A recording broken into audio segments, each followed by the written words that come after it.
بسم اللہ الرحمن الرحیم۔ حضرت ابو ذر رضی اللہ تعالی عنہ فرماتے ہیں، دخلت علی رسول اللہ صلی اللہ علیہ وسلم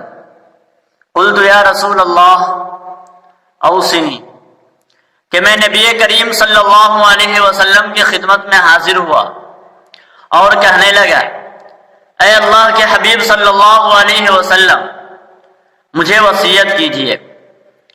آپ صلی اللہ علیہ وسلم فرماتے ہیں، قال اوصیک بتقوی اللہ، کہ میں تمہیں تقوی کی وصیت کرتا ہوں،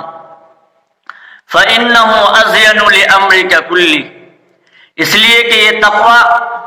تمہارے سارے کاموں کو سنوارنے اور بنانے والا ہے۔ قلت زدنی، حضرت ابو ذر فرماتے ہیں کہ میں نے کہا، اے نبی صلی اللہ علیہ وسلم مجھے اور زیادہ نصیحت کیجیے۔ آپ صلی اللہ علیہ وسلم فرماتے ہیں،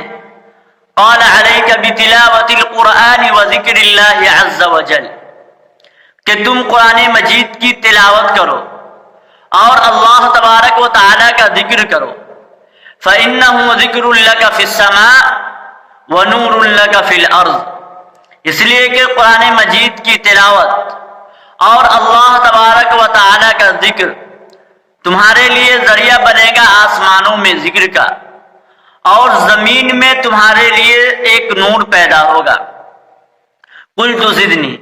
حضرت ابو ذر فرماتے ہیں پھر میں نے کہا، اے نبی صلی اللہ علیہ وسلم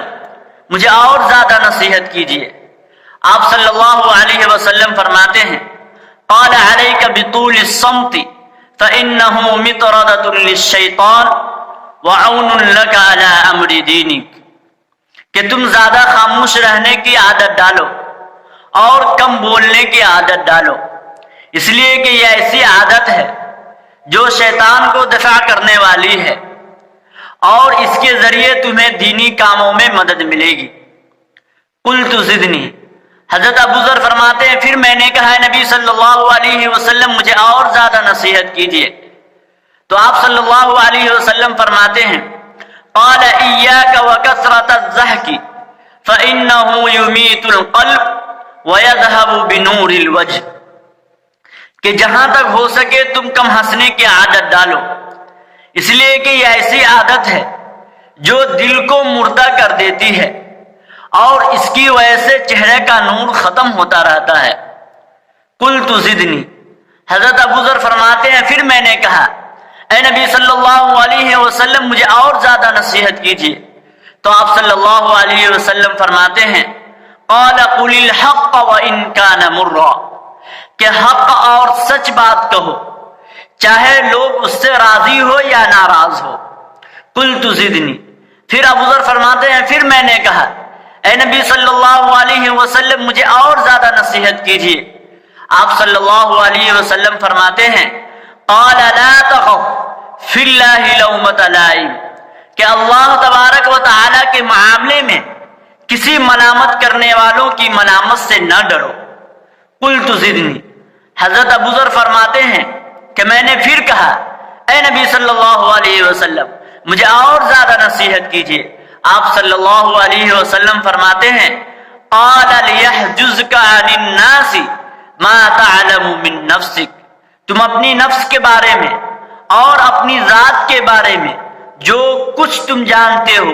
چاہیے کہ تمہیں روکے رکھے دوسرے کے عیب کے پیچھے پڑنے سے، یعنی تم دوسرے کے اندر جھانکنے سے پہلے، دوسرے کے اندر دیکھنے سے پہلے